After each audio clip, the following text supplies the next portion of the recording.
بسم اللہ الرحمن الرحیم نحمده ونصلي على رسوله الكريم اما بعد قال الله تبارك وتعالى اعوذ بالله من الشيطان الرجيم بسم الله الرحمن الرحيم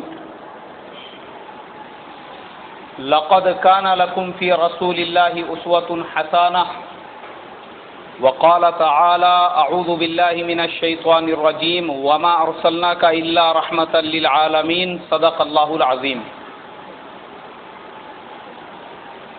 محترم بھائیوں، بزرگوں، دوستو، یہ ہمارا سیرت النبی کا 22واں جمعہ ہے اور آخری جمعہ ہے، اس لیے کہ پچھلے جمعہ کو ہم لوگ اللہ کے پیارے نبی صلی اللہ علیہ وسلم کا وصال اور اس کے بعد صحابہ اکرام کا مشورہ اور خلافت کی شروعات کے بارے میں سن چکے ہیں۔ اس جمعہ کو میں نے کہا تھا کہ اللہ کے پیارے نبی صلی اللہ علیہ وسلم کا حلیہ مبارکہ، آپ صلی اللہ علیہ وسلم کے اخلاق اور عادات اور آپ صلی اللہ علیہ وسلم کی پرسنل جو لائف تھی، ذاتی جو زندگی تھی، اور آپ کی سنتوں کے بارے میں بیان ہوگا۔ اب میں اس کے آگے جتنے بھی واقعات بیان کروں گا یا جتنی بھی باتیں بولوں گا وہ ساری کیا ساری میں نے شمائل ترمذی میں سے مطالعہ کی ہوئی ہے۔ یہ حوالہ یاد رکھو اگر کسی کو دیکھنے کی ضرورت پڑی بعد میں۔ صاحب شمائل ترمذی میں ابو عیسیٰ ترمذی رحمۃ اللہ علیہ نے اللہ کے پیارے نبی صلی اللہ علیہ وسلم کے شمائل اور خصائل جو بیان کیے ہیں اور آپ کا حلیہ مبارکہ جو بیان کیا ہے، اس میں یہ فرمایا ہے صحابہ اکرام رضوان اللہ تعالی علیہم اجمعین کی جو مختلف روایات ہے اس کے حوالے سے کہ آپ صلی اللہ علیہ وسلم کا جو قد تھا وہ بالکل درمیانہ تھا۔ آپ صلی اللہ علیہ وسلم زیادہ لمبے بھی نہیں تھے اور آپ صلی اللہ علیہ وسلم پستہ قد بھی نہیں تھے، بلکہ آپ صلی اللہ علیہ وسلم کی جو باڈی تھی، جو قد تھا آپ صلی اللہ علیہ وسلم کا، وہ ایسے درمیانہ تھا کہ جب آپ صحابہ کے مجمع میں چلتے تو آپ سب سے اونچے اور نمایاں نظر آتے، لیکن نہ لمبے تھے اور نہ ہی آپ صلی اللہ علیہ وسلم کا قد چھوٹا تھا، درمیانہ قد آپ صلی اللہ علیہ وسلم تھے۔ آپ صلی اللہ علیہ وسلم کے بال مبارک جو تھے، جس کو ہم لوگ زلفیں کہتے ہیں یا گیسوئے مبارکہ کہتے ہیں، اس کے بارے میں 3 روایتیں علماء نے لکھی ہے۔ پہلی روایت یہ لکھی ہے کہ وہ کانوں کی لو تک تھے، دوسری روایت ہے گردن تک تھے، اور تیسری روایت ہے یہ جو شانے ہیں جس کو ہم لوگ مونڈا کہتے ہیں وہاں تک تھے۔ بعض علماء نے اس کی تشریح یہ کی ہے کہ یہ تینوں روایتیں اپنی جگہ پہ صحیح ہے کہ یہ سائیڈ کے جو بال تھے وہ کانوں تک تھے اور کچھ بال جو تھے ادھر کے وہ گردن تک تھے، لیکن آپ کے جو عمومی بال تھے وہ آپ صلی اللہ علیہ وسلم کے شان مبارکہ تک تھے۔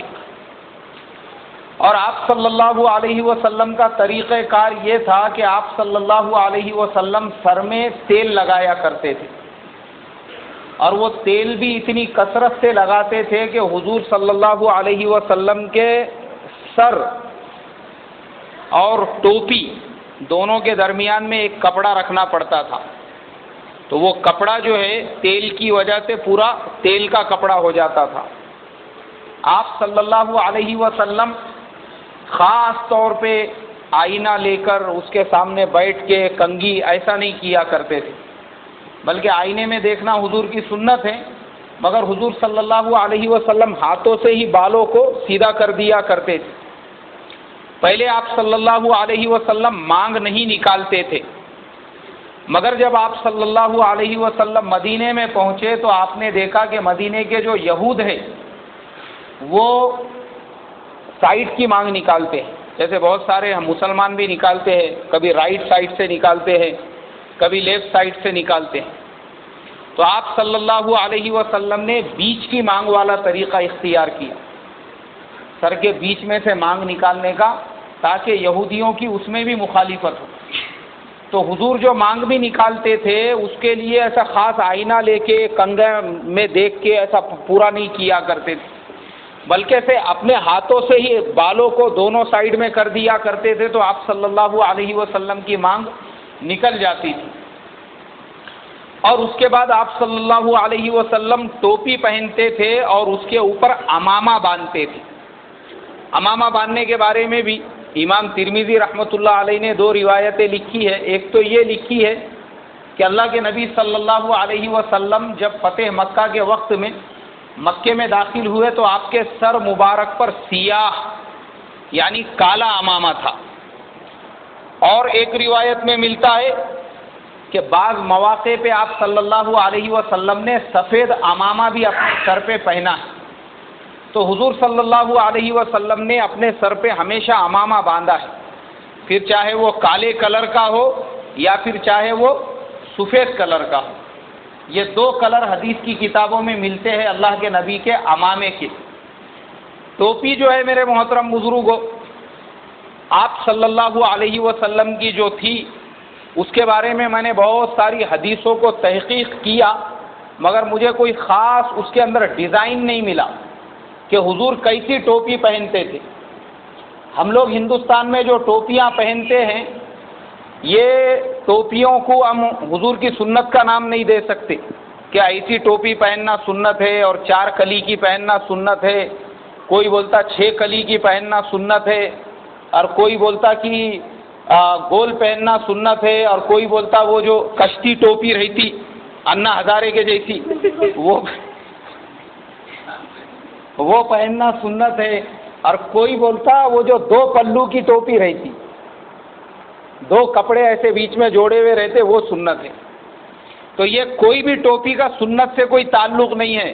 میں آپ کو بتاتا ہوں یہ تمام ٹوپیاں ملکوں کی ٹوپیاں ہیں، یہ پارٹیوں کی نشانیاں ہیں. ہر ٹوپی ہر پارٹی کی نشانی ہے، کیونکہ ہمارا انڈیا ڈیموکریٹیکل ملک ہے. اب یہ جو گول ٹوپی ہے جو میں پہنتا ہوں یہ انگلینڈ کی آرمی کی ٹوپی ہے. یہ جب فرسٹ ورلڈ وار ہوئی تھی تو انگلینڈ آرمی نے طے کیا تھا ایسی ٹوپی پہنیں گے بول کے، تو وہ لوگ یہ ٹوپیاں پہنتے تھے. اس لیے آپ آج بھی جاؤ بہت سارے ملکوں میں غیر مسلم لوگ ایسی ٹوپیاں پہنتے ہیں. اور ملکوں کو 2 چھوڑ کے آپ اگر ہندوستان میں بھی پنجاب کے اوپر جائیں گے نا، آپ ہماچل پردیش ہے اور بعض علاقے ہیں وہاں پہ بھی لوگ گول ٹوپیاں پہنتے ہیں. ہندو مسلمان سب پہنتے ہیں، یہاں تک کہ عورتیں بھی پہنتی ہیں. تو یہ ٹوپی کا تعلق اسلام سے کچھ نہیں ہے، یہ ایک ہم سر اپنا چھپانے کے طور پہ پہنتے ہیں. اس کے بعد میں وہ جو کشتی ٹوپی رہتی، کشتی ٹوپی جو انا ہزارے والی میں نے بولا ہوں، وہ بھی بعض علاقوں میں خاص طور پہ اہتمام سے لوگ پہنتے. لوگوں نے اس کو دیوبندی ٹوپی کا نام دیا ہوا ہے، کہیں پہ اس کو رامپوری ٹوپی کہتے ہیں. رامپوری ٹوپی بھی کہا جاتا ہے، دیوبندی ٹوپی بھی کہا جاتا ہے. حالانکہ اوریجنل میں وہ جو ٹوپی ہے وہ ٹوپی ہے کمیونسٹ پارٹی کی نشانی. ہمارے ملک کے اندر یہ سب کمیونسٹ لیڈر تھے، نہرو وغیرہ وغیرہ جو تھے، تو وہ ٹوپی نہرو پہنا کرتا تھا. کسی نے دیکھا کہ نہیں وہ ٹوپی کے ساتھ نہرو کی فوٹو ابھی تک؟ وہ نہرو کی ٹوپی ہے اور رشیا کی ٹوپی ہے. اور وہ ٹوپی کس کی تھی؟ وہ تھی اسٹالین کی ٹوپی. رشیا کے آرمی کا جو جنرل تھا اسٹالین، وہ اسٹالین کی ٹوپی تھی وہ. تو اسٹالین نے کیا کیا کہ رشیا کے آرمی کے سارے ہی لوگ ویسی ٹوپی پہنیں گے. تو آج بھی رشیا کی پولیس، رشیا کی آرمی، رشیا میں سارے لوگ وہ ٹوپی پہنتے ہیں، کشتی والی ٹوپی، جسے ہم لوگوں نے ہندوستان میں یا تو دیوبندی ٹوپی کا نام دے دیا یا پھر کون سی ٹوپی کا نام دیا؟ رامپوری ٹوپی کا نام دے دیا، یا ہمارے مہاراشٹر میں اسے گاندھی ٹوپی کہتے ہیں یا انا ہزارے کی ٹوپی کہتے ہیں. وہ ٹوپی اس کا بھی اسلام سے کوئی تعلق نہیں ہے. اس کے بعد ہم آتے ہیں اب بعض ملکوں کے اندر، کیونکہ ہمارے زمانے میں ہم جتنے ٹائپ کی ٹوپیاں پہنتے ہیں، اب بنے ہوئی ٹوپی اگر ہے اس کو چائنا کی ٹوپی کہتے ہیں. اب آج کل بچوں کو نہیں معلوم ہوگا چائنا کی ٹوپی کسے کہتے ہیں، لیکن پہلے وہ ایسی مشہور و معروف تھی کہ ٹوپی اگر خریدنے کا تو دکان والے کو بولتے تھے بھائی چائنا کی ٹوپی ہے کیا تمہارے پاس، تو وہ چائنا کے نام سے مشہور ہوتی تھی۔ اور آج بھی اگر آپ وہ ٹوپی کے پیکٹ پہ دیکھیں گے اس پہ لکھا ہوا رہتا میڈ ان چائنا بول کے، وہ وہاں کی بنی ہوئی ہوتی ہے۔ تو خیر، بتانے کا مقصد یہ ہے اللہ کے پیارے نبی صلی اللہ علیہ وسلم نے اپنے سر پہ ٹوپی پہنی ہے، مگر کیسی ٹوپی پہنی ہے اس کے بارے میں مجھے کوئی روایت نہیں ملی۔ ہاں، آپ لوگوں میں سے کسی کو اگر مل جائے تو مجھے بھی بتانا، انشاءاللہ میں اپنی اصلاح کر لوں گا، کوئی حرج کی بات نہیں ہے، مگر مجھے نہیں ملی۔ اس کے لیے میں جہاں تک میری معلومات ہے وہ آپ کے سامنے میں شیئر کر رہا ہوں کہ ہمارے زمانے میں ہم لوگ ٹوپی جو پہنے، ہم صرف یہ نیت سے پہنے کہ بھائی سر چھپانا یہ کس کی سنت ہے؟ حضور صلی اللہ علیہ وسلم کی۔ چاہے ہمارا سر پھر چائنا کے ٹوپی سے چھپے، کیا رشیا کی ٹوپی سے چھپے، یا انگلینڈ آرمی کی چھپے، یا اڈولف ہٹلر کی جو ٹوپی آتی اس سے چھپے، کسی سے بھی چھپے، ہمارا مقصد یہ ہے کہ ہمارا سر ڈھکا ہوا ہونا چاہیے۔ تو اللہ کے نبی صلی اللہ علیہ وسلم امامہ باندھتے تھے اور سر مبارک پہ ٹوپی پہن کے اس پہ امامہ باندھتے تھے، اور امامہ جو باندھتے تھے اس کا شملہ چھوڑتے تھے پیچھے۔ شملہ جو چھوڑا جاتا ہے یہ حضور صلی اللہ علیہ وسلم کی سنت ہے۔ اب آج بھی آپ دیکھیں گے راجستھان میں بھی لوگ پٹکے باندھتے ہیں سر پہ، اور مہاراشٹر کے بھی کھیڑے پاڑوں میں آج بھی پٹکے زندہ ہے۔ تو بہت سارے لوگ جو پٹکا باندھنے والے ہیں وہ پیچھے سے شملہ نہیں چھوڑتے، وہ پورے شملے کو جو ہے سر میں کھپس ڈالتے، جیسے کاٹھیاواڑی ایک شملہ ہوتا ہے، وہ کاٹھیاواڑی بھینس والے جب آتے ہیں نا ان کے بھی سروں پہ ایسے بڑے بڑے رنجن کے جیسے ایسے پوٹلے ہوتے ہیں، تو وہ بھی کیا کرتے ہیں، وہ پورا گھمانے کے بعد اس کو سر میں کھپس دیتے، پیچھے سے شملہ نہیں چھوڑتے۔ تو اللہ کے نبی صلی اللہ علیہ وسلم نے فرمایا کہ مسلمان کا جو امامہ ہے اس میں اور یہود و نصارہ کا جو امامہ ہے اس میں فرق یہ ہوگا کہ ان کے امامے میں وہ لوگ پیچھے شملہ نہیں چھوڑتے، ہم اگر اپنے سر پہ امامہ باندھیں گے تو ہم کیا چھوڑیں گے بھائی؟ شملہ چھوڑیں گے۔ یہ اللہ کے نبی صلی اللہ علیہ وسلم کے بال مبارک تھے۔ آپ کی جو پیشانی مبارک تھی وہ بالکل چوڑی اور نورانی تھی، اور آپ صلی اللہ علیہ وسلم کی یہ جو بھویں ہیں یہ گہری تھی، اس میں پورے بال بھرے ہوئے تھے، اور آپس میں یہ جہاں پہ ملتی ہے وہاں پہ باریک ایک دھار تھی، اور آنکھیں مبارک جو تھی وہ ایک دم نورانی تھی، سفید تھی، لیکن اس کے اندر سرخ ڈورے تھے، اور وہ ایک دم بڑی بڑی آنکھیں تھی آپ صلی اللہ علیہ وسلم کی۔ اور آپ صلی اللہ علیہ وسلم اپنی آنکھوں میں اسمد نام کا سرما روزانہ لگایا کرتے تھے، اور آپ نے فرمایا کہ یہ سرما روزانہ اپنی آنکھوں میں لگایا کرو، اس کے لگانے سے آنکھوں کی نظر تیز ہوتی ہے اور بھویں جو ہے وہ زیادہ پیدا ہوتی ہے۔ تو آپ صلی اللہ علیہ وسلم روزانہ رات میں جب سوتے تھے تو 3 سلائی سرما اپنی دونوں آنکھوں میں لگایا کرتے تھے۔ اب میرے محترم بزرگوں، سرما لگانا حضور کی سنت ہے، جمعہ کے دن بھی لگانا چاہیے اور روزانہ رات کو سوتے وقت بھی لگانا چاہیے، مگر کون سا سرما لگانا چاہیے؟ اسمد نام کا سرما لگانا چاہیے۔ آج کل ہمارے زمانے میں مارکیٹوں میں جو سرمے مل رہے ہیں وہ سب کیمیکل ہیں، وہ سرمے کوئلے سے بنائے جاتے ہیں اور اس کے اندر کچھ کیمیکل ملایا جاتا ہے، اس لیے آپ دیکھو کہ اگر وہ سرما آپ آنکھوں میں لگائیں گے تو 15 منٹ آپ کی آنکھیں نہیں کھلیں گی، آنکھوں میں سے پانی بہے گا۔ بولے کیا جا رہا؟ آنکھوں میں کی گندگی جاری۔ بولے ارے بابا یہ آنکھیں ہے کیا ڈسٹ بین ہے؟ ہاں، کیا یہ گندگی کا چیمبر ہے؟ یہ اس کے اندر سے پورا پانی نکال رہے تو آنکھوں میں کہاں سے گندگی جمع ہو گئی؟ آنکھیں جو ہے اس کے اندر جگہ کہاں ہے جمع ہونے کی؟ اور نمبر رکھے ہوئے ہیں سرموں کے بھی آج کل، 13 نمبر سرما بولے، 28 نمبر سرما، 36 نمبر سرما، اور نام الگ الگ رکھے ہوئے۔ تو یہ ایسے جو سرمے ہیں میرے محترم بزرگوں، ہم نے اس سے پرہیز کرنا چاہیے۔ ان میں سے بہت سے سرمے ایسے ہیں جن کے اوپر باہر ملکوں میں پابندی لگی ہوئی۔ اپنی آنکھوں میں، ہماری آنکھیں سب سے نازک چیز ہے، ہم وہی سرما پہنے، اسمد جو اوریجنل سرما اگر ہم کو چاہیے ملتا ہے نا، وہ ایسا نہیں کہ نہیں ملتا ہے، لیکن اس کی ہم پہلے کیا کریں؟ تحقیق کریں، یا تو مکہ مدینے سے منگائے کوئی اگر جانے لے جانے والا ہے، اور اگر نہیں تو وہ جو پتھر آتا ہے اس کو اپنے گھر پہ لا کے اس کے کٹنے کا اہتمام کرے، اس کو کٹ کے باریک کرے، تو ہم کو اطمینان رہے گا کہ بھائی یہ اوریجنل سرما ہے بول کے۔ باقی جو کیمیکل مارکیٹ میں بک رہا ہے اپنے آنکھوں کی ہم اس سے حفاظت کریں۔ تو اللہ کے نبی صلی اللہ علیہ وسلم آنکھوں میں سرما پہننے کا اہتمام کرتے تھے۔ اب اس کے بعد آپ صلی اللہ علیہ وسلم کا جو چہرہ مبارکہ تھا وہ بالکل شیر کے جیسا تھا کہ یہ جو حصہ ہے پورا گوشت سے بھرا ہوا تھا، اور داڑھی جو تھی آپ صلی اللہ علیہ وسلم کی وہ ایک دم گھنی تھی، اور داڑھی کے بیچ میں ایسے چھوٹے چھوٹے پیچ تھے آپ صلی اللہ علیہ وسلم کے، اور آپ کی جو زلفیں تھی اس کے اندر بھی پیچ تھے تھوڑے تھوڑے۔ آپ صلی اللہ علیہ وسلم اپنے داڑھی کے اندر تیل لگانے کا اور اس میں بھی کنگھا کرنے کا اہتمام کیا کرتے تھے۔ اور آپ صلی اللہ علیہ وسلم تیل کیسے لگاتے تھے وہ بھی آپ کی ایک سنت ہے۔ علماء نے لکھا ہوا ہے کہ پہلے تیل ایسا ہاتھ میں لے کے، اور آپ زیتون کا تیل استعمال کرتے تھے۔ اب ہمارے زمانے میں ہم لوگ کھوپرے کا تیل استعمال کرتے ہیں، لیکن زیتون کا تیل زیادہ استعمال کرنا چاہیے، اس کے فضائل ہے۔ ایک ضعیف حدیث میں یہ ملتا ہے کہ جو آدمی زیتون کا تیل اپنے سر پہ لگاتا ہے تو 40 دن تک شیطان اس کے قریب نہیں جاتا ہے۔ زیتون کے تیل کے یہ فائدے ہیں، اور آج کل تو بہت سستا ہو گیا زیتون کا تیل۔ پہلے تو ہندوستان میں ملتا نہیں تھا، ابھی تو لوگ کھانے کے لیے استعمال کر رہے ہیں۔ تو زیتون کا تیل ہم لے کر آئے اور اس کو اپنے سر میں لگائے، اپنے داڑھی میں لگائے اور اپنے مونچھوں میں لگائے، اور اس کے لگانے کا طریقہ کیا بیان کیا، اس کو دائیں ہاتھ میں ایسا پہلے لینے کا یہاں پہ، اور شہادت کی انگلی سے تیل میں شہادت کی انگلی ڈبونے کا، اور سب سے پہلے حضور اپنی بھووں پر تیل لگاتے تھے۔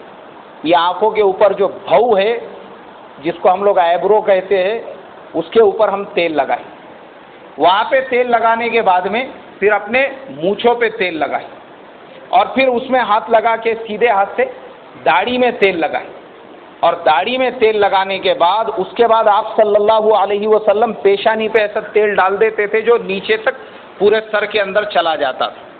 پھر آخر میں سر میں ہم لوگ تیل لگائیں گے۔ یہ ہے سر میں تیل لگانے کا حضور کا مسنون طریقہ۔ تو اللہ کے نبی صلی اللہ علیہ وسلم داڑھی اور مونچھوں میں بھی ایسے تیل لگایا کرتے تھے۔ اور مونچھ کے بارے میں آپ کی سنت یہ ہے کہ آپ صلی اللہ علیہ وسلم مونچھوں کو کترنے کا اہتمام کیا کرتے تھے، اور مونچھوں کو کیسے کترتے تھے؟ قینچی سے کترتے تھے، اس کو اس طرح سے رگڑتے نہیں تھے۔ اس کے لیے علماء نے لکھا ہے، امام ابو حنیفہ رحمۃ اللہ علیہ کے نزدیک مونچھوں کو بلیڈ سے جو لوگ کھرپتے ہیں یا بلیڈ سے جو شیو کرتے ہیں اس کا کرنا مکروہ ہے، تحریمی ہے۔ اس لیے اپنے مونچھوں کو جو ہے قینچی سے کم کرنا چاہیے، یا پھر جو الیکٹرانک مشین آتی ہے حجام لوگوں کی دکان پہ ہوتی ہے، 5 روپے میں دونوں طرف سے ایسا رگڑ کے دے دیتے وہ لوگ، تو ویسا بھی ہم لوگ کر کے لے سکتے ہیں، اس سے بھی جائز ہے، کوئی حرج نہیں ہے۔ لیکن بالکل اس کو آپ بلیڈ سے نہیں نکال سکتے، یہ سنت کے خلاف۔ اور داڑھی جو ہے میرے محترم بزرگوں، داڑھی کا مسنون طریقہ یہ ہے، اب داڑھی کے بارے میں اللہ کے پیارے نبی صلی اللہ علیہ وسلم کے صحابہ کی زندگی میں ہم کو یہ طرز عمل ملتا ہے کہ حضرت عبداللہ ابن مبارک رضی اللہ تعالی عنہ وہ سال میں ایک مرتبہ اپنی داڑھی کو ہاتھ میں پکڑتے تھے، اور ایسا مشت میں لے کے یہ جو نیچے کے بال ہے وہ پوروں کو کاٹ دیتے تھے قینچی سے، یعنی اس سے زیادہ بڑھنے نہیں دیتے تھے۔ تو اس لیے علماء نے لکھا ہوا ہے کہ کم سے کم ہماری داڑھی ایک مشت ہونا چاہیے، ایک مشت کے برابر میں، اس کو ہم نے گول کرنا چاہیے، اس کو ہم نے ایک شیپ دینا چاہیے، اس کو خوبصورت بنانا چاہیے۔ یہ نہیں ہے کہ داڑھی ایک طرف سے جو ہے جاپان کو جا رہی ہے اور دوسری طرف سے وہیں جگہ پہ انڈیا میں رک گئی ہوئی ہے، اب وہ بے ڈھک داڑھی نظر آ رہی ہے۔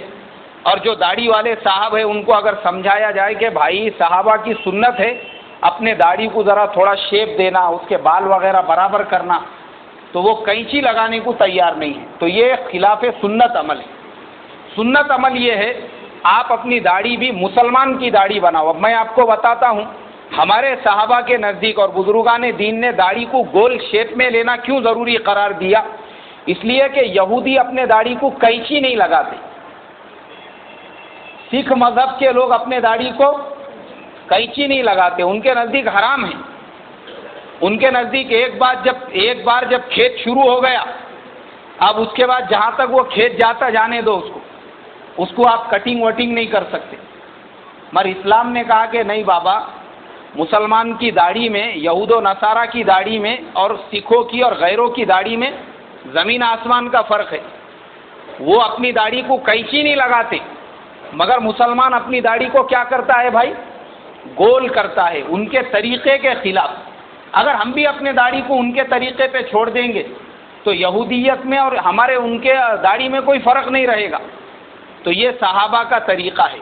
حضرت عبداللہ ابن عمر رضی اللہ عنہما، ان سے یہ روایت ملتی ہے، وہ جب بھی حج کے لیے جاتے اپنے داڑھی کو جو ایک مشت میں پکڑتے اور اس کے بعد نیچے کے جتنے بھی بال ہیں اس کو کاٹ دیتے تھے۔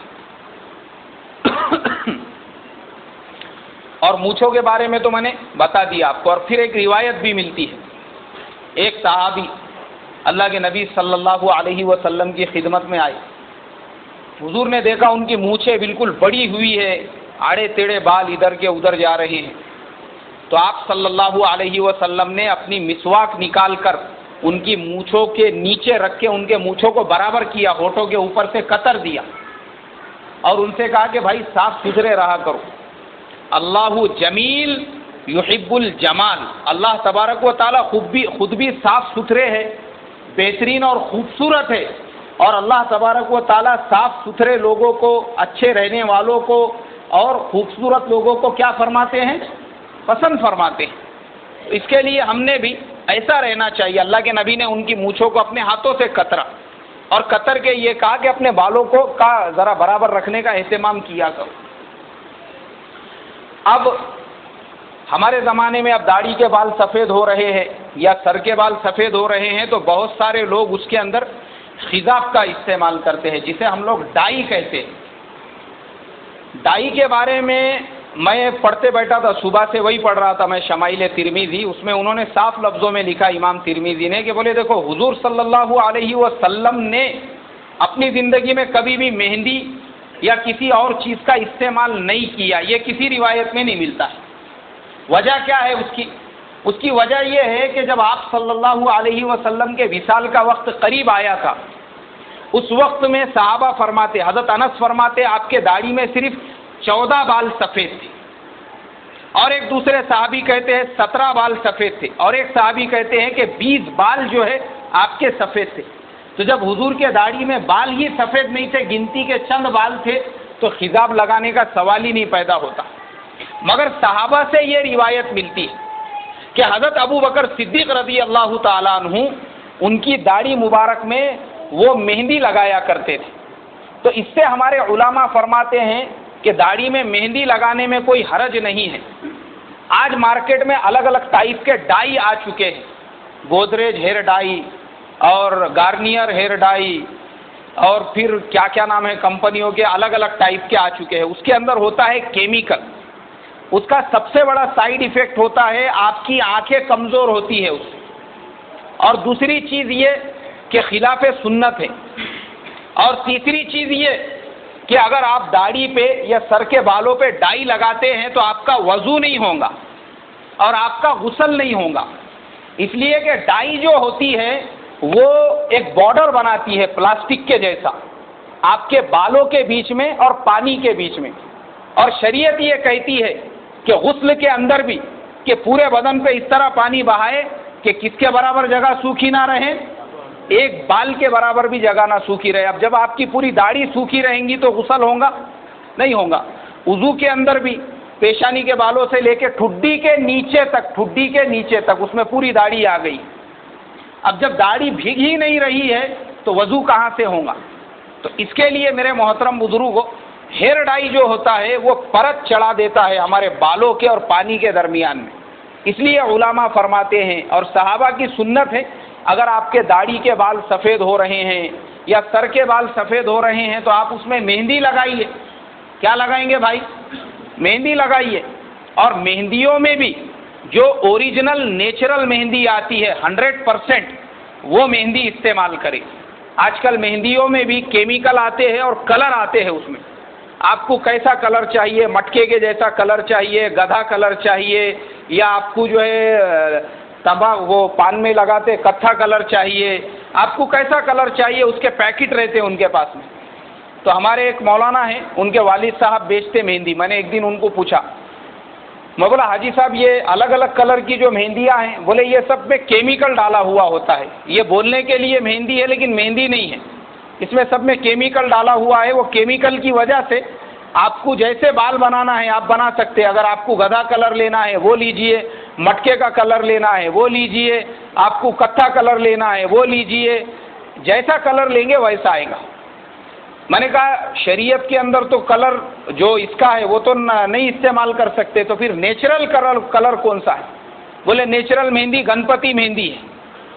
گنپتی مہندی ایک دم اوریجنل نمبر 1 نیچرل آتی ہے، اس میں کوئی مکس نہیں ہوتا ہے، وہ استعمال کرو. اور اس کے علاوہ بھی ہو سکتا ہے اور دوسرے کمپنیوں کی بھی مہندی آتی ہوں گی، میں بتا رہا آپ کو خالی.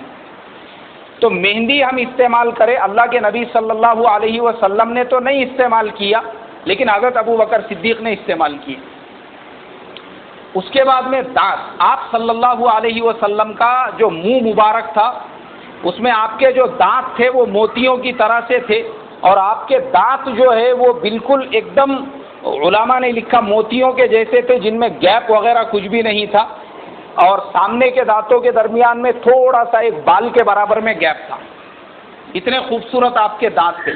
اور اکثر اوقات آپ صلی اللہ علیہ وسلم مسواک کرنے کا اہتمام کیا کرتے تھے. اکثر اوقات جب آپ کو خالی وقت ملا آپ صلی اللہ علیہ وسلم مسواک کرتے تھے. اس کی وجہ یہ تھی کہ آپ نے فرمایا مسجد میں بیٹھتے ہیں تو فرشتے ہمارے آزو بازو ہوتے ہیں، ہمارے منہ سے اگر بدبو آئے گی تو فرشتوں کو تکلیف پہنچے گی.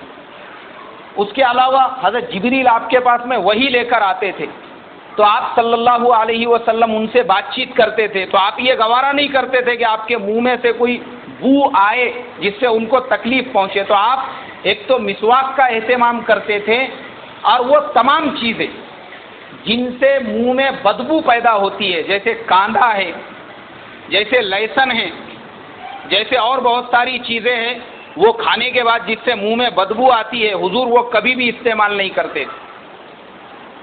بلکہ وہ چیزیں کھانے میں ڈلی ہوتی تھی لیکن کچا آپ نے کبھی استعمال نہیں کیا، تاکہ آپ کا منہ صاف رہے، اس سے بو نہ آئے. تو اس لیے آج ہم مسلمانوں کو بھی ایسی تمام چیزوں سے پرہیز کرنا چاہیے جس سے منہ میں بدبو آتی ہے. بہت ساری چیزیں آج ہمارے زمانے میں ہم لوگ استعمال کرتے ہیں جس کی وجہ سے منہ خراب ہو جاتا ہے، دانتوں میں گندگی پیدا ہو جاتی ہے اور بو آتی ہے. اس سے بچنا چاہیے اور مسواک کا اہتمام کرنا چاہیے. اسی لیے حدیث میں فرمایا کہ جو نماز مسواک کے ساتھ پڑھی جائے گی بغیر مسواک کی نماز سے 70 درجے زیادہ افضل ہوگی. 70 درجے زیادہ ثواب ہے مسواک کر کے پڑھی ہوئی نماز کا. اور اگر ہم کو مسواک نہیں مل رہی ہے، آج کے زمانے میں ہمارے گھروں میں ٹوتھ برش ہوتا ہے، پیسٹ ہوتا ہے. بعض علماء نے وہ برش کو بھی مسواک کے حکم میں لیا ہے کہ اگر آپ برش بھی کر دیں گے تو بھی آپ کو مسواک کا ثواب مل جائے گا. اس لیے کہ اس زمانے میں جگہ جگہ پہ درخت ہوتے تھے، لوگ توڑ کے مسواک کر لیتے تھے. اب درخت نہیں ہے، ہم کہاں سے مسواک لے کر آئیں گے ہر نماز کے لیے؟ تو ہمارے گھر پہ آلریڈی جو ریڈی میڈ برش ہے، اگر اس کو بھی مسواک کے نیت سے ہم نے کر لیا، اس کے اوپر بھی ہم کو مسواک کرنے کا ثواب مل جائے گا. اور اگر وہ بھی نہیں ہے تو کم سے کم اپنی یہ جو شہادت کی انگلی ہے یہ منہ میں ڈال کے وضو کرنے سے پہلے ایک مرتبہ یہ نیت سے گھما لے کہ بھائی میرے پاس مسواک نہیں ہے، اللہ اس میں ہی مجھے مسواک کا ثواب دے دے، تو اس کو بھی مسواک کا ثواب مل جائے. اس کے بعد اللہ کے پیارے نبی صلی اللہ علیہ وسلم کا جو جسم مبارک تھا، ابھی میں نے بیان کیا کہ آپ بالکل درمیانہ قد تھے، اور آپ صلی اللہ علیہ وسلم کا ہاتھ کا یہ حصہ جو ہے اس میں بھی گوشت بھرا ہوا تھا، اور پیروں کے بیچ کا جو حصہ ہے جو ہمارا خالی ہوتا ہے اس میں بھی گوشت بھرا ہوا تھا، اور آپ کے دونوں شانوں مبارک کے درمیان میں مہر نبوت تھی. کبوتر کے انڈے کے برابر میں اس کو مہر نبوت کہا جاتا ہے. وہ اللہ کے نبی صلی اللہ علیہ وسلم کے دونوں شانوں کے درمیان میں تھی. آپ صلی اللہ علیہ وسلم کا جو لباس مبارک تھا میرے محترم بزرگوں، اس میں آپ صلی اللہ علیہ وسلم صرف کرتا پہنا کرتے تھے اور تہبند باندھا کرتے تھے، جس کو ہم لوگ لنگی بھی کہتے ہیں آج کے زمانے میں. پیجامہ حضور نے اپنی پوری زندگی میں کبھی بھی استعمال نہیں کیا. میں نے جہاں تک مطالعہ کیا ہوں سنتوں کا، اس کے اندر مجھے کہیں پہ نہیں ملا. اس میں یہ ملا ہے کہ ایک عورت نے حضور کو ہدیے میں پیجامہ دیا تھا مگر آپ نے اس کو پہنا ہے، یہ کسی روایت میں نہیں ہے. روایتوں میں یہ ملتا ہے کہ آپ صلی اللہ علیہ وسلم صرف تہبند باندھا کرتے تھے اور اس کے اوپر آپ صلی اللہ علیہ وسلم کرتا پہننا پسند کیا کرتے تھے. حضور کا کرتا کیسے ہوتا تھا؟ حضور کا جو کرتا ہوتا تھا وہ لمبا کرتا جو آج بھی عرب لوگ پہنتے ہیں، سیم اسی ٹائپ کا کرتا آپ صلی اللہ علیہ وسلم کا ہوا کرتا تھا جو آپ پہننا پسند کرتے تھے. اور کرتے میں بھی آپ کرتے کے علاوہ پھر یا تو چادر اوڑھ لیا کرتے تھے، نیچے تہبند ہوتا تھا اور اوپر آپ صلی اللہ علیہ وسلم چادر اوڑھتے تھے، کیونکہ وہ زمانہ ایسا تھا، وہ زمانے میں زمانہ اتنا زیادہ ماڈرن نہیں ہوا تھا کہ ہر آدمی کے پاس کرتا ہو. جگہ جگہ پہ ٹیلروں کی دکانیں ہوں اور جگہ جگہ پہ تو وہ سادے لوگ تھے. اگر ان کے پاس چادر ہوتی اس کو پھاڑ کے دو حصوں میں تقسیم کر دیتے، ایک حصے کا تہبند بنا لیتے اور دوسرے حصے کو اوپر سے اوڑھ لیا کرتے تھے. یہی ان کا سیدھا سادہ لباس ہوا کرتا تھا. آج ہمارے زمانے میں محترم بزرگوں ہم نے سنتوں کے نام پہ بہت سارے لباس گھڑ دیے ہوئے ہیں، جس کو ہم لوگ کہتے ہیں کہ یہ لباس پہننا سنت ہے، وہ لباس پہننا سنت ہے. حالانکہ قرآن حدیث میں کہیں پہ بھی ویسا لباس پہننا سنت نہیں ہے. حضور نے جو لباس پہنا ہے، جو میں نے ابھی آپ کو بتایا کہ حضور صلی اللہ علیہ وسلم کا لباس ایسے سیدھا اور سادہ ہوا کرتا تھا، اس میں آپ نے کلر کا بھی لباس پہنا ہے. ایک روایت میں ملتا ہے کہ آپ کے بدن مبارک پر لال کلر کی یمنی چادر تھی. ایک روایت میں ملتا ہے کہ آپ کے بدن مبارک پہ زعفرانی کلر کی چادر تھی. ایک روایت میں ملتا ہے کہ کالے کلر کی چادر تھی. ایک روایت میں ملتا ہے کہ ہرے کلر کی چادر تھی. اس سے یہ معلوم ہوا کہ الگ الگ کلر کی بھی چادروں کو آپ نے استعمال کیا ہے. تو ہم لوگ بھی الگ الگ کلر کے کپڑے کیا کر سکتے ہیں بھائی؟ پہن سکتے ہیں. مگر حضور نے یہ فرمایا کہ سفید کپڑے پہنا کرو اور سفید کپڑوں میں ہی اپنے مردوں کو بھی کفن دیا کرو.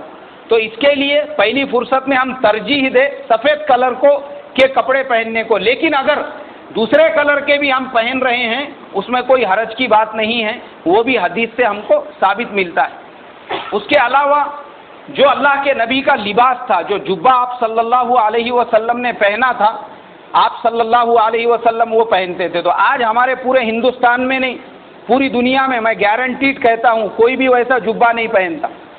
اور آج ہمارے زمانے میں ہم جن کپڑوں کو بولتے کہ بھئی ایسے کپڑے پہننا سنت ہے، تو ہم اس کو سنت کا نام نہیں دے سکتے. اس لیے کہ ہندوستان کے اندر اب مان لو میرا یہ پیجامہ کرتا ہے، یہ ہمارا انڈین لباس ہے. کون سا لباس ہے بھائی؟ یہ ہندوستانی ڈریس ہے. یہ سنت ڈریس نہیں ہے. یہ ایسا ڈریس جو کرتا میں نے پہنا ہوا ہوں، ایسا کرتا ہمارے ہندوستان میں ہندو بھی پہنتے ہیں اور مسلمان بھی پہنتے ہیں. ایڈوانی صاحب بھی ایسی جبہ پہنتے، اٹل بہاری واجپئی بھی ایسی جبہ پہنتا. اس کے علاوہ جتنے بھی ہیں، ابھی میں سب کے نام گناتے بیٹھوں گا تو اس میں خطبے کا ٹائم ہو جائے گا. جتنے بھی ہیں وہ سب ایسی جبے پہنتے. تو اس کا مطلب کیا ہوا؟ کیا انہوں نے سنت کرتا پہن لیا؟ نہیں پہنا. اس لیے کہ یہ جو کرتا ہے یہ ہمارے ہندوستان کی نشانی ہے. آپ ہندوستان سے باہر جاؤ کوئی نہیں پہنتا اس کو دنیا میں. پاکستان والے بھی جو پہنتے وہ یہ ایسے ہمارے جیسے نہیں پہنتے، انہوں نے چینج کر دیا اس کے اندر. وہ لوگ اس کی جگہ پہ گنڈی لگاتے یہاں پہ، اور کرتے کو بجائے ایسا چوکونی رکھنے کے وہ گول کر دیتے ایسے نیچے کا جو بارڈر ہے اس کا. اور شلوار کی بھی تھوڑی سی حیت انہوں نے چینج کر دی. کیوں چینج کی؟ اچھا دو طرف وہ لوگ جیب لگاتے، ادھر بھی ادھر بھی. میں بولا بھائی کیوں چینج کیے؟ نہیں بولے ہم کو بھی لوگ انڈیا والا سمجھ رہے تھے، اس کے واسطے ہم نے تھوڑا چینج کرے تاکہ لوگوں کو پتہ چلے کہ انڈیا اور پاکستان کے پیجامے کرتے میں بھی فرق ہے بول کے. تو اس کے لیے میرے محترم بزرگوں، ہمارے زمانے میں سنت لباس وہ ہے آپ صاف ستھرے کپڑے پہنو جس میں داغ لگا ہوا نہ ہو، جو ناپاک نہ ہو. اور اگر آپ کو حضور کے طریقے والا سنت پہننا ہے تو پھر آپ کو لنگی پہننا پڑیں گی. اس لیے کہ حضور نے پوری زندگی میں پیجامہ کبھی بھی نہیں استعمال کیا، اور جبہ وہ پہننا پڑے گا. جیسے آج باہر ملکوں کے لوگ، عرب لوگ جو جبہ پہنتے ہیں، پھر وہ سنت سے تھوڑا ملا جلا لباس ہم اس کو کہہ سکتے ہیں. آپ صلی اللہ علیہ وسلم کے کھانے کا طریقہ کیسا تھا؟ حضور پاک صلی اللہ علیہ وسلم کا کھانے پینے کا طریقہ ایک دم سیدھا سادہ اور سمپل تھا. حضور کے یہاں پہ کھانے کا کوئی اہتمام نہیں ہوتا تھا کہ ناشتے میں پوہے پکائے جائیں گے اور دوپہر میں یہ پکایا جائے گا اور رات کے کھانے میں وہ ہوں گا. حضور کا گھر کا حال تو یہ تھا کہ 2-2 3-3 دن تک وہاں پہ چولہا بھی نہیں جلتا تھا. آپ صلی اللہ علیہ وسلم آواز لگاتے اپنے سب گھروں میں, پوچھتے بھائی کسی کے وہاں کچھ کھانے کے لیے ہے؟ کچھ کھانے کے لیے ہوتا آپ اپنی ضرورت پوری کر لیتے. اس لیے کہ ان لوگوں نے کھانے پینے کو مقصد نہیں بنایا تھا, ان کا مقصد تھا اللہ کے دین کی محنت کرنا. کھانا پینا تو ایک ضرورت کی چیز ہے. بھوک لگی, جیسے گاڑی ہم چلا رہے ہیں, پیٹرول ختم ہو گیا اور ہماری منزل ہے بھائی مجھے ریلوے اسٹیشن پہنچنا ہے, کسی بھی طرح پہنچنا ہے. راستے میں اگر پیٹرول پمپ مل گیا, پیٹرول وہاں سے ڈال دیے, نہیں ملا کوئی دوست جان پہچان کا ملا, اس کے گاڑی میں سے تھوڑا لے لیے, اپنے گاڑی میں ڈال دیے, نکل گئے. مقصد گاڑی میں پیٹرول بھرنا نہیں ہے, مقصد کیا ہے بھائی؟ ریلوے اسٹیشن پہنچنا ہے. تو اللہ کے نبی اور صحابہ اکرام کا بھی مزاج یہ تھا کہ مقصد کیا ہے دنیا میں آنے کا؟ دین کی محنت ہے, کھانا پینا یہ مقصد نہیں. اس لیے وہ لوگوں کا حال یہ ہوتا تھا. حضرت عائشہ فرماتی ہے اللہ کے نبی صلی اللہ علیہ وسلم کے گھر میں کوئی رکابی نہیں تھی, کوئی پلیٹ نہیں تھی, کوئی چمچا نہیں تھا سالن کے بھگونے میں سے نکال کے اس میں ڈالنے کے لیے, بلکہ حضور صلی اللہ علیہ وسلم کے گھر میں ایک چمڑے کا دسترخوان ہوتا تھا. جب آپ کھانے کے لیے بیٹھتے وہ چمڑے کا دسترخوان آپ کے سامنے بچھایا جاتا اور وہ کھانا چمڑے کے دسترخوان پہ ڈال دیتے. مطلب اگر بکری بھنی ہوئی ہے یا گوشت بھنا ہوا ہے وہ لا کے ڈائریکٹ وہ چمڑے کے دسترخوان پہ رکھ دیتے تھے اور آپ اس میں سے تناول فرماتے تھے. یہ ہے اللہ کے نبی کا سیدھا سادہ طریقہ. ہمارے زمانے میں یہ جو فارمیلٹیز کو ہم نے سنتوں کا نام دے دیے کہ پہلے بیٹھیں گے, اس کے بعد میں میٹھا آئے گا. ابھی ایک جگہ پہ دعوت تھی بہت ہی عالی شان, وہاں پہ انہوں نے پہلے ہی بیٹھتے ہی جو ہے ایک وہ کیا بولتے اس کو کسٹرڈ جو ہوتا ہے وہ پیش کر دیے. میں بولا بھائی کھانا کھانے کے بعد کھائیں گے میٹھا؟ نہیں پہلے کھانا سنت ہے بولے. میں بولا کون سی روایت میں ہے, کس حدیث کے اندر ہے؟ کہیں پہ بھی نہیں ہے یہ کسٹرڈ. میں بولا یہ کھاتے تھے وہ زمانے میں. ارے ہم نے اپنی خواہشات کو سنتوں کا نام دے دی. 3 دن کے فاقے کرنا یہ بھی سنت ہے. میں بولا ایک کام کرو, اٹھاؤ دسترخوان, 3 دن کریں گے فاقہ اب یہاں سے, وہ بھی سنت ہے حضور کی. پیٹ پہ پتھر باندھنا وہ بھی حضور کی سنت ہے. ہم نے اپنی خواہشات کو سنتوں کا نام دے دی. ایک دم بہترین کسٹرڈ آ رہا ہے, اس میں کیا بولیں گے اس کو, بادام اور کاجو اور اخروٹ کدیا مار رہے ہیں اور وہ آپ کی خدمت میں, کھائیے یہ سنت ہے بولے. ارے وہ کہاں سے سنت ہے بھائی؟ حضور کی زندگی تو ایسی تھی. حضرت عائشہ فرماتی ہے جیسے غلام بیٹھتا ہے, غلام. آج کل ہم جو کھانے کی سنتوں میں جو بولتے ہیں 1 زانو بیٹھنا, 2 زانو بیٹھنا, نہیں تو اکڑو بیٹھنا, یہ سنت ہے. یہ بھی سنت نہیں ہے, کسی بھی روایت میں نہیں ہے حضور ایسا کھانا کھاتے تھے. حضرت عائشہ صدیقہ رضی اللہ تعالی عنہا فرماتی ہے حضور صلی اللہ علیہ وسلم ایسا کھانے کے لیے بیٹھتے تھے جیسے ایک غلام بیٹھتا ہے, غلام, ایک دم عاجزی انکساری کے ساتھ میں اللہ کا شکر ادا کرتے ہوئے. تو حضور کا طریقہ کیا تھا کھانے کا, جو حدیث کی کتابوں میں ملتا ہے؟ یہ دونوں پیر آپ آگے کر کے اپنی سرین زمین پہ رکھ کر سامنے آپ کے صلی اللہ علیہ وسلم کے دسترخوان ہوتا تھا اور آپ ویسا بیٹھ کر کھاتے تھے. یہ ہے حضور صلی اللہ علیہ وسلم کا طریقہ. ہمارے زمانے میں تو اس سے بھی زیادہ اوگھڑ طریقہ تھا. چونکہ ہماری پوری تعلیم گجرات میں ہوئی, وہاں تو ایک عجیب طریقہ یہ ہے کہ جب کھانا کھانے کو بیٹھتے تو آپ 1 زانو 2 زانو بھی نہیں بیٹھ سکتے, وہاں اکڑو ہی بیٹھنا پڑے گا. لیکن اکڑو بھی بیٹھیں گے تو سیدھے پیر کا جو انگوٹا ہے وہ ڈاویں پیر کے انگوٹے پہ ایسا رکھنے کا. سیدھا جو پیر ہے, یہ ڈاواں پیر جو ہے اس کے اوپر سیدھے پیر کا انگوٹا رکھ کے بیٹھنے کا. اب بیچارہ دبلا پتلا آدمی ہے وہ بیٹھ سکتا آرام سے, جو موٹا ہے وہ کیسا بیٹھیں گا؟ اور نہیں بیٹھا تو حضرت ایسی پیچھے سے 4 فٹ کی ایسی بانسے کی لکڑی لے کے گھومتے رہتے تھے. زپ بول کے اگر نہیں بیٹھا کہ بیٹھ بیٹھ ویسا بیٹھ بولے. اب وہ بیٹھیں گا کہ کھانا کھائیں گا وہ؟ اب یہ سب چیزیں ہم کو معلوم نہیں تھی, لیکن آج ہم جب حدیث کی کتابوں کا مطالعہ کر رہے ہیں تو پتہ چل رہا ہے کہ سنتوں کے نام پہ کتنی بدعتوں کو ہم نے رائج کر لیا ہے. اللہ کے نبی سیدھی سادی زندگی, گھوڑے پہ آپ بیٹھے ہوئے ہیں میدان کے اندر, کھانا وہیں پہ کسی نے دے دیا, آپ نے چند لقمے کھا لیے, پانی پی لیا اور کام میں لگ گئے. تو حضور کے زمانے میں میرے محترم بزرگوں اصل مقصد ہوتا تھا دین کی محنت کرنا، کھانا کھانا مقصد نہیں ہوتا تھا۔ ہمارے زمانے میں مقصد کھانا کھانا ہے، اس لیے کھانے کے ٹائم پہ پورا اہتمام کیا جاتا ہے، دسترخوان لگایا جاتا ہے، پھر چھوٹی پلیٹیں، پھر بڑی پلیٹیں، پھر بڑا مشکاب، پھر چھوٹا مشکاب، پھر چکن کا الگ سے کٹورا، پھر مٹن کا الگ سے کٹورا، اچار کی کٹوری الگ سے، چٹنی کی الگ سے، پھر سب کے سامنے سلاد کے کٹورے الگ الگ سے رکھے جاتے ہیں، اور پھر کہا جاتا ہے چلیے بولے اب سنت کے مطابق کھانا شروع کر دیجیے۔ اور وہ ایسا زمانہ تھا، تو اس کے لیے یہ اللہ کے نبی کا طریقہ ہے۔ اب اس کے بعد آگے کی جو سنتیں ہیں، حضور کے سونے کی جو سنت ہے، آپ دائیں کروٹ لیٹ کر دایاں ہاتھ دائیں رخسار کے نیچے رکھ کر ایسا سوتے تھے۔ ایسا سونے کا سب سے بڑا فائدہ یہ ہے، اس سے آپ کو برے خواب وغیرہ نہیں نظر آئیں گے، اور اس میں بھی معمولات ہے کیا پڑھنا چاہیے کیا نہیں پڑھنا چاہیے۔ اور پھر تہجد میں اٹھنے کا طریقہ، آپ صلی اللہ علیہ وسلم کیسے اٹھتے تھے، تہجد کی نماز روزانہ آپ اس کا اہتمام کرتے تھے، بستر آپ کا ایک دم سیدھا سادہ ہوا کرتا تھا، آپ صلی اللہ علیہ وسلم کے اخلاق جو تھے صحابہ کے ساتھ، وقت پڑھنے پہ آپ غصے میں بھی آتے تھے اور صحابہ کے ساتھ میں مزاح بھی کیا کرتے تھے۔ یہ بہت ساری سنتیں ہیں میرے محترم بزرگوں۔ میں نے طے کیا تھا کہ سنتوں کا سائنٹیفک فائدہ بھی بیان کروں گا، مگر چونکہ ابھی ہمارا آج کا سیرت کا آخری جمعہ ہے اور اگلا جمعہ آخری جمعہ ہے شعبان کا، اس کے بعد رمضان شروع ہونے والے ہیں، اس لیے میں سیرت کے بیان کو یہیں پہ ختم کرتا ہوں۔ ایک مرتبہ زور سے درود شریف پڑھیے۔ اللہم صلی علی سیدنا و حبیبنا و شفیعنا و مولانا محمد وعلی آل سیدنا و حبیبنا و شفیعنا و مولانا محمد و بارک وسلم۔ انشاءاللہ اب اگلے جمعہ سے جو ہے رمضان کے احکام، زکوٰۃ وغیرہ کے جو مسائل ہمارے باقی ہے وہ بیان ہوں گے۔ اللہ مجھے آپ کو یہ جو پوری سیرت ہم نے سنی ہے اس پہ عمل کرنے والا بنائے۔ اب اگر ہمارے کسی مصلی کو یہ پوری 22 ہفتوں کی سیرت چاہیے وہ میرے پاس سے لے سکتا ہے، میں انشاءاللہ اس کو دے دوں گا۔ جن کی سنتیں باقی ہے وہ پڑھ لیجیے۔